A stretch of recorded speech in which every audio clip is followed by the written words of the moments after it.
bonjour à tous. Donc, la marque s'appelle Ubuntu.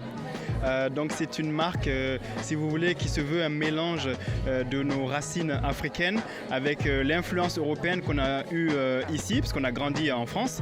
Donc on a cette double culture et donc c'est ce qu'on a réussi de transcrire sur nos différents modèles.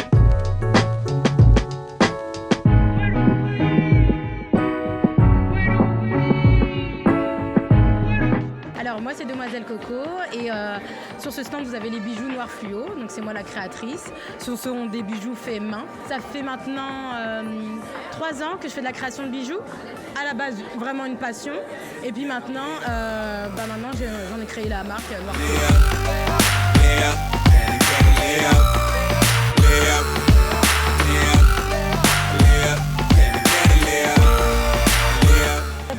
Called Fadusa.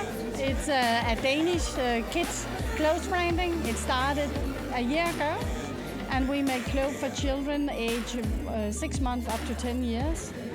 We focus on, as it says here, design fair trade in Africa. The main message is you should trade and not just do aid.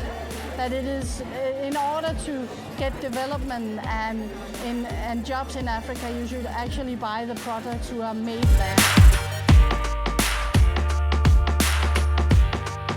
Donc on travaille vraiment en écrivant les projets. C'est des projets où on va en fait à la rencontre de terrain.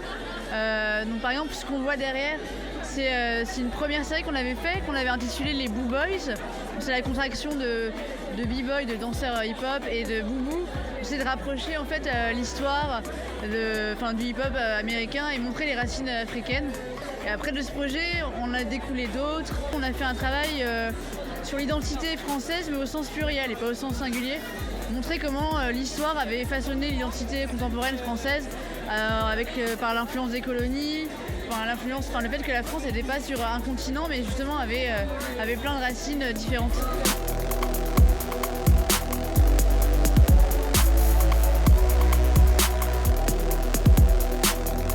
Bonsoir, Laetitia Ngoto, fondatrice du festival Art Press Yourself.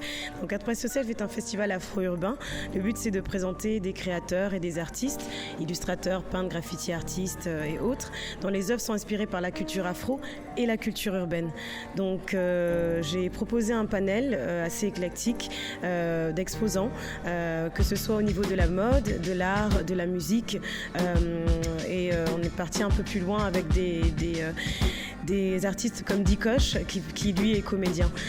Donc du coup, ce qui nous intéresse dans notre festival, c'est de rendre hommage ou en tout cas se rappeler de tous ces précurseurs de la culture afro-urbaine, tout en mettant en avant d'un autre côté tous les nouveaux acteurs de cette plateforme afro-urbaine qui a inspiré et le milieu artistique et le monde entier depuis des années maintenant.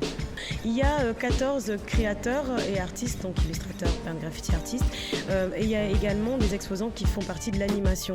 Donc on a Big Smile Bazaar, qui est un magasin de vinyle, qui nous a ramené, qui a fait une très belle sélection de vinyles de black music des années 70, 80, 90.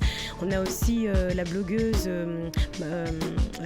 Mimou avec The Natural Hair Factory. Elle a lancé une nouvelle ligne de perruques afro. On trouvait ça marrant parce que ça nous rappelle c'est les divas des années 70 qui n'avaient pas honte de mettre en avant leurs cheveux crépus.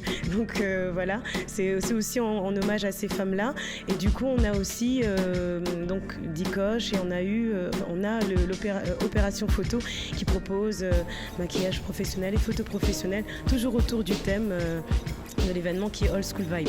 Alors aujourd'hui, c'est vraiment un aperçu. C'est un festival, mais qui a lieu sur une journée, même une demi-journée. On va faire un festival du coup sur 2 jours et demi à partir de l'année prochaine. Ce sera beaucoup plus grand, avec beaucoup plus de créateurs, beaucoup plus d'activités et aussi cette petite dédicace aux enfants avec une activité pour enfants.